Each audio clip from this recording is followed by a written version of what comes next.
I'm a senior manager with Hartley Life Care, and I oversee the services delivered to 86 people with disability living in 35 houses across the ACT, receiving support 24 hours a day.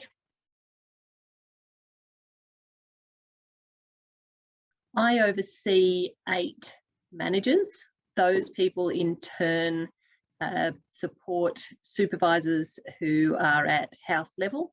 There are about 30 of them, and they in turn support 300 direct support staff who deliver all of our services. The role of the office-based managers is to do all of the administration related to delivering services under the NDIS, make sure the people we support have everything they need, make sure that all of our compliance and rostering and people management is run as it should. And the supervisors in the houses then have 80% of what they do is providing direct support to people with disability. 20% of their time is spent on administration. A large amount of what they do is around roster management, making sure that we have the right people doing the right things at the right time. And the managers in the office then make sure that the rosters are being delivered as they should to budget in line with the NDIS funding. We had restructured our rosters already before we met with workforce analytics. We started to look at our processes around rostering just as COVID hit about 20 months ago. Before that, it was probably best described as ad hoc, and we made sure that we had good people working with the people with disabilities, but it was a little bit random, and there was slightly different process in every household and every network, and we also relied a lot on casual staff. Every roster was published with a different time frame. So some were published 2 weeks in advance, some were 6 weeks in advance, some were 4 months in advance. So it meant that the staff couldn't always be confident about what they had coming up. So the part-time staff and the casuals in particular were nervous about committing 100% to our organisation. They would keep other jobs because they weren't sure whether they were going to be able to get enough work. It also meant that our clients weren't necessarily sure who was going to be there. So the base staff was consistent, but they might be there at different times or on different days. So we restructured our rosters when COVID came in because we had staff working in up to 10 different houses. That's particularly for casuals and some of our full-time staff. And we needed to put people into one house in order to stop the risk of COVID. So we did an immediate restructure for that. We then changed all of our policies so that we do much more planned rostering. We needed to restructure again when we had introduction of SCHADS, and then it was imperfect. So we asked for help from workforce analytics because we had not understood the application of all of the rules for SCHADS because it's quite a complex award.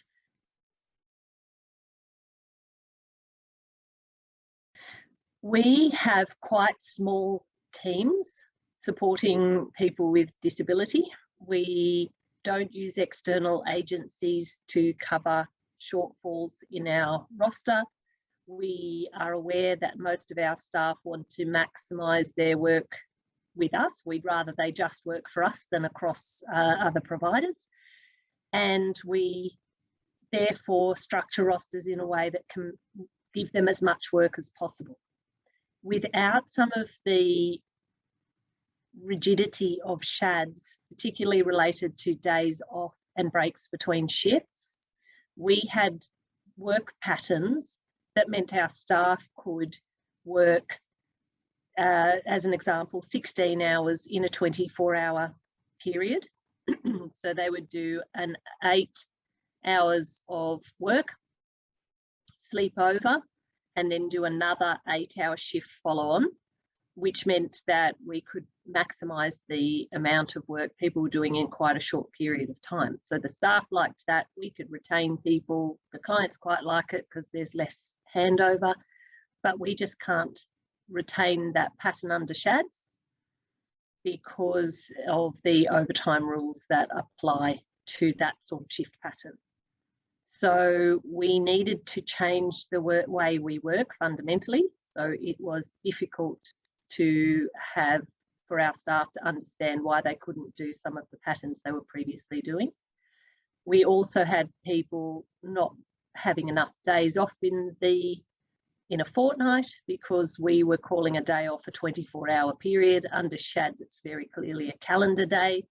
So some of the patterns that we were running, we couldn't do. So we couldn't give people as many hours as we previously fitted in. So that was difficult for us all to work with, and we needed a bit of help from outside to see how else we might run some of our patterns to meet the needs of the clients, our needs, and keep our staff as happy as they can be with a fundamental change.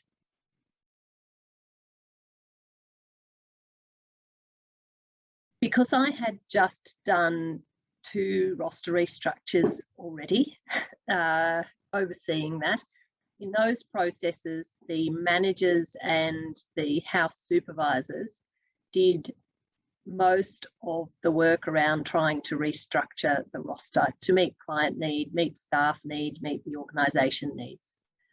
The supervisors are impacted staff as well as actually running the rosters. They were impacted by the change, and that brings an inherent conflict.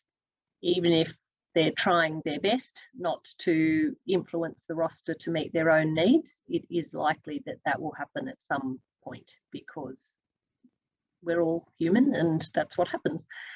So I was actually quite excited to have help from outside. We had already tried it twice. We hadn't got it quite right despite our best efforts. We'd managed to meet client need and keep our staff happy, but we could not do that with being 100% compliant. And we had worked in overtime to our base rosters in an attempt to keep our clients and our staff happy. And it was an unaffordable prospect. So although I was nervous about having somebody who didn't know our organisation like we do, it was a time for me where I thought, I need help. We can't do this by ourselves. We've given it our best shot, and we're going to need some assistance from people who've done this before.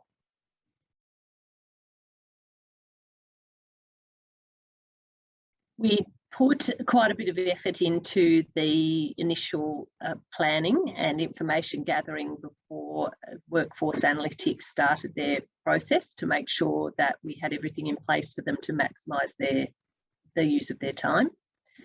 We asked the supervisors and the managers to provide information about the client needs, so what happens for them at various times of day, whether there are specific people who need to work with them at different times of the day and the week. We had information about staff, so we asked our staff to put in their preferences about when and how they would work, and we put in all of the information about the business so that we could combine all of that to come up with a roster that met all of those needs. The other part was that we costed the rosters that we have in place. So Workforce Analytics did that for us initially. So we had a baseline to be able to tell the impact of the changes we made.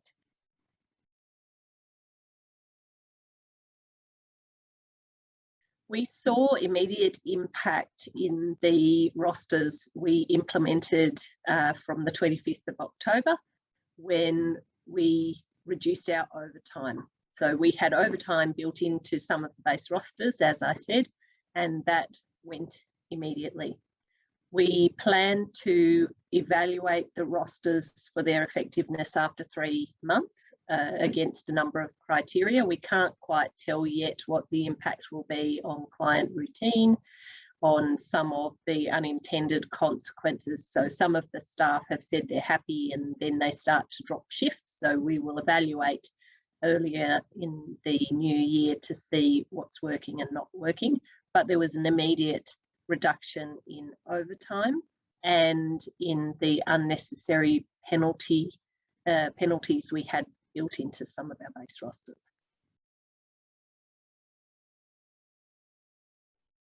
We have already seen an increase in satisfaction for some of the people whose rosters were changed in a way that they hadn't really liked in the first roster restructure. Because we were working in quite different patterns, some of it will take a bit of getting used to.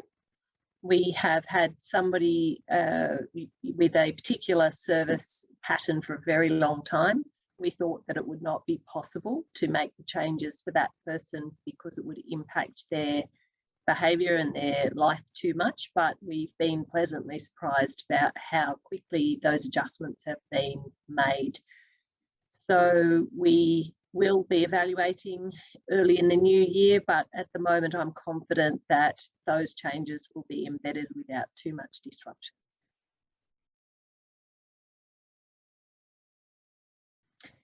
Interestingly, when we went into the process with workforce analytics, we were given 2 options about how to proceed. One was to accommodate staff preferences and try and build in what people wanted for their own work patterns, and one was to develop optimised rosters, ideal rosters, without trying to accommodate staff preference. So those rosters would obviously just meet client and business need, and then staff would need to fit in as they could. We chose option 1, which was to have staff preference included in the process, and that fits with Hartley's values of being person-centred. We really value our staff. They are our product. We need them to be happy, and all of the managers wanted to take that option. Afterwards, most people said if they did it again, they would not accommodate staff preference as part of the process because it has produced rosters that are less optimised than they would be and have some shift patterns we wouldn't deliberately put in order to maximise staff hours and meet some of the requests they made. So we now realise that we probably would have some neater rosters if we were not trying to accommodate the preferences of existing people. That comes with challenges either way you do it, but I was interested because we have very person-centred managers, and I heard a couple of them say recently, oh, I wouldn't do that again. I would just write a roster, tell them what it is, and they can have it or they don't. So that's one of the things we will take forward when we're thinking about how we would do this process if ever we had to do it again. The managers who went through the process early in the piece found it harder because we were all learning how to provide the information in the right way for workforce analytics. We needed to work out how to work with each other, and I became much smoother in the process, and I worked very closely with the workforce analytics team. But we became much more confident about how to present information and make changes and respond to questions so that we get the rosters that work for everybody.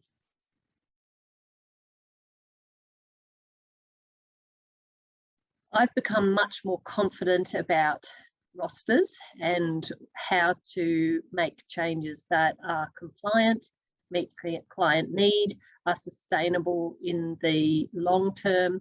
I'm less worried about the staff that are currently there, whether or not that pattern will meet an individual specific need in that moment, because I realised going through this process that changes. So some of the things people had asked for 3 months ago that we're trying to accommodate, that's no longer an issue for them in their life, and now we're trying to accommodate something else. So keeping in mind through all of this that our clients are the reason we're here.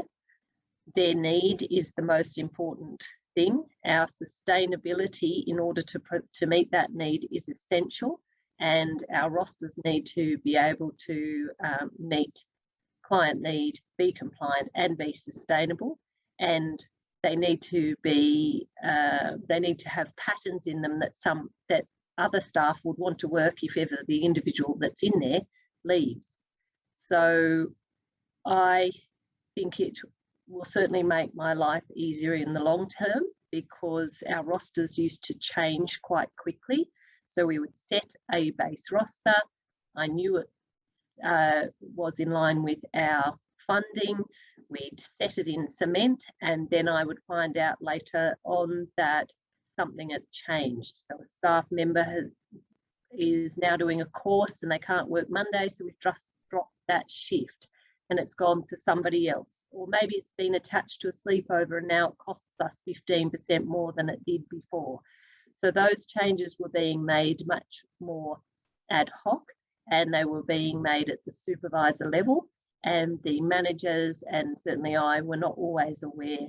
So now we have set our base rosters. We're putting the processes in place for ensuring changes go through a rigorous process, and then I feel much more confident that our rosters are meeting need and there's a process for changing them if needed.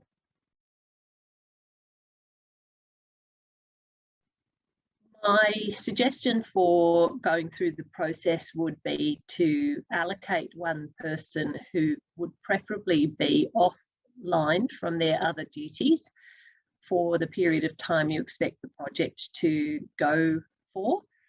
I think part of the success of our project was that the roster write or the workforce analytics staff member and I were in every meeting for every roster, but that's a large amount of work, and that was on top of my regular duties.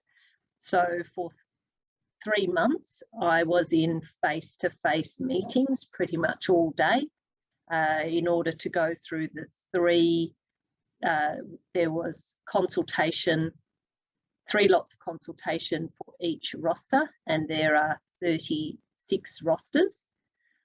So, but for consistency, I think it was essential that one person is having all of the conversations.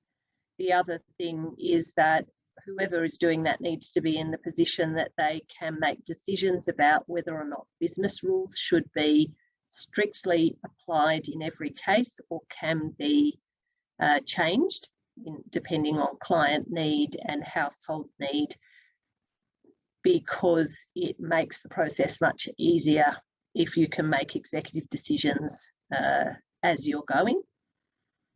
The other thing that I would recommend is really focusing on the client need up front, being very clear about client routine, what is absolutely unchangeable in somebody's life. When do staff need to be in the house? Can you have a shift changeover at 10 o'clock, or are staff in a car on the way somewhere and therefore that's not possible? We were a bit more focused on the staff preferences, and so the first round, although we had information about client need accommodated, we didn't get quite enough to inform workforce analytics about some of the patterns that couldn't work in a setting. So the first rosters were not as neat as they could have been because we'd omitted information we didn't know was important. So I'd say focus on client routine, client need, and if you're starting there, then the rest of the information should come. As I said, I would be less inclined next time to try and accommodate staff availability and preferences, because it fundamentally changes the roster patterns.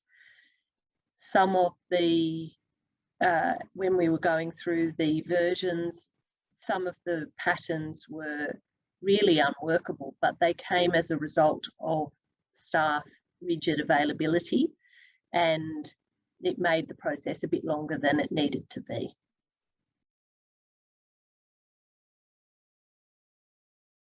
The amount of overtime we had built into our base rosters was absolutely unsustainable.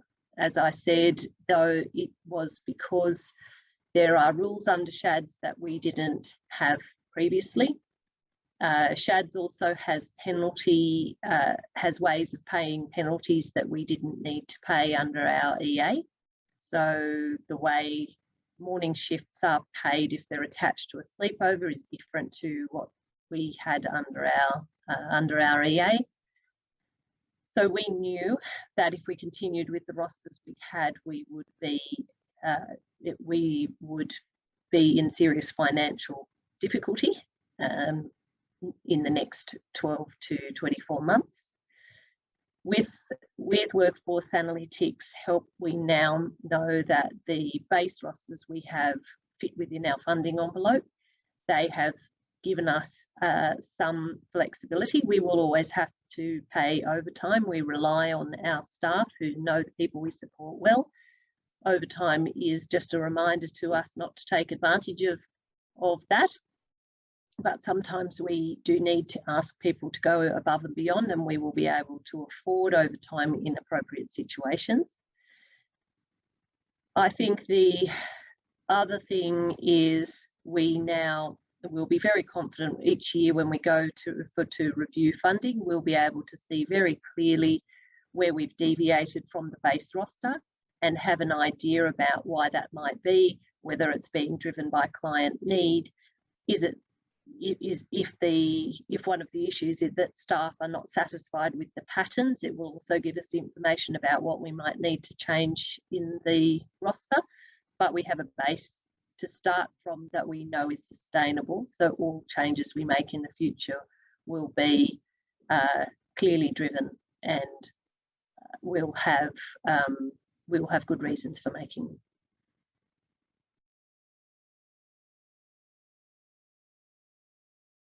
Absolutely. As I said, we have the benefit of having already done a restructure twice. And when I say benefit, I mean I never want to do that again. So we know that in some ways it's easier to try and manage a restructure internally, but we also know that there is no way we could get the financial results we will see without the input of Workforce Analytics. We're too close to it.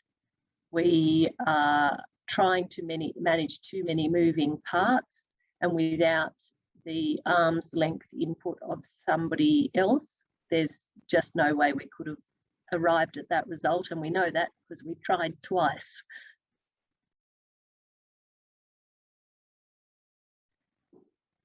Yes, I would. I think the Workforce Analytics does is very beneficial. I know that providers of this type of support are not in the game to make money. Certainly under the NDIS, there's not very much room for money making. We're here for a purpose. Most of us, like Hartley, are not for profit, but we are for sustainability. We need to be able to be here a long time into the future to support to provide supports to people with disability, and Workforce Analytics is able to help us to do that in a way that keeps the client at the centre, tries as much as possible to keep staff happy and working within their availability, and ensures that we are going to be sustainable.